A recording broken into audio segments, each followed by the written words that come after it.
Hi, this is Dovid Orlofsky with the question and answer short series.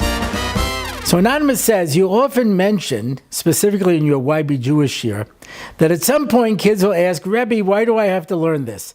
I don't own an ox and I'm not planning on buying one. I don't run through the public property with pictures. And then you move on to saying that Yiddishkeit has to be relevant. But I've never heard you give the answer to that. Why do we have to learn about oxen, picture running, marriage with an indeterminately valued piece of silk, Gittin catching fire while floating from a roof, and so on? What is the relevance? How do we explain this to our children? So it's an excellent question. Obviously, that's why I use it. And it is one of my problems that I sometimes make fun of something and I don't go back and give it meaning. For example, we did a short where someone said to me, in your Why Be Jewish, you destroyed Nasana Toga for me. Could you please bring it back, right? That's true. I use something sometimes for a laugh line and I don't go back and fill it in. So there's three answers to this question. I'll tell you the one that I like. The first answer is learning Gemara sharpens your mind. And it doesn't matter what the topic is or how it works, etc. It just automatically sharpens your mind.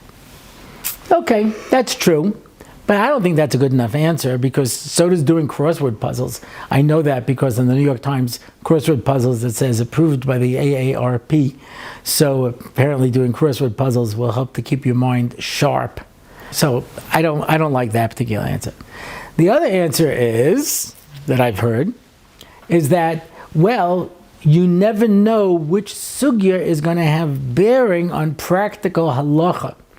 So you need to know all of the different sugyas in order to be able to come up with understanding.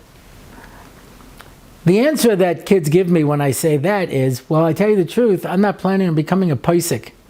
So if I have any difficult questions, instead of me having to sit here and learn it with all of the Mefarshim, why don't I just go and ask a rabbi or a Pesach and have them answer it for me? Why do I have to know it? So that's a problematic answer. So I'm going to tell you the correct answer, and then I'm going to tell you what you tell a kid. Yeah? Where they may not appreciate it. The reason we learn Gemara is because everything we're learning is relevant. You just have to figure it out. I've told this story before where Moshe Shapiro said to us, anything that you learn has to turn into doing. And he quoted the second pasuk in the Torah, and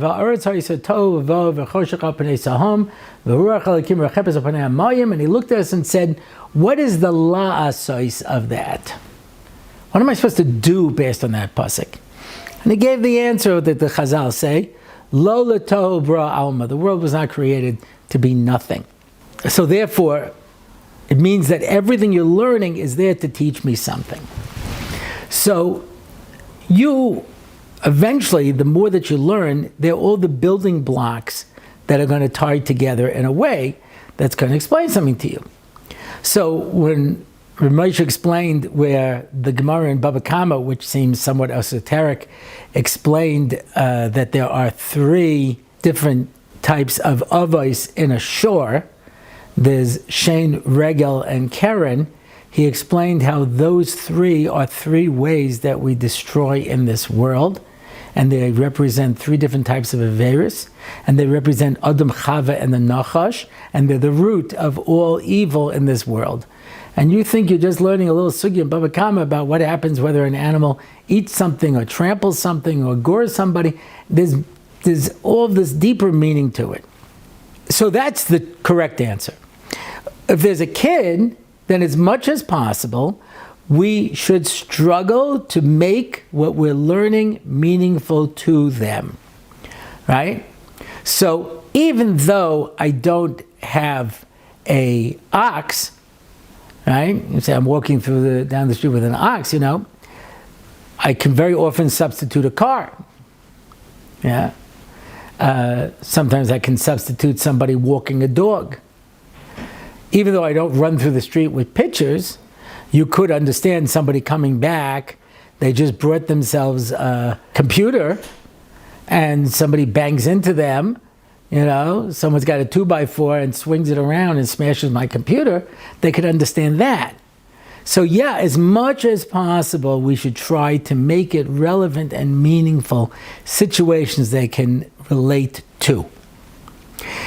There's a deeper problem, and that is if a kid is asking, why am I learning that? That means however you're teaching it, forget about what the subject matter is, isn't interesting.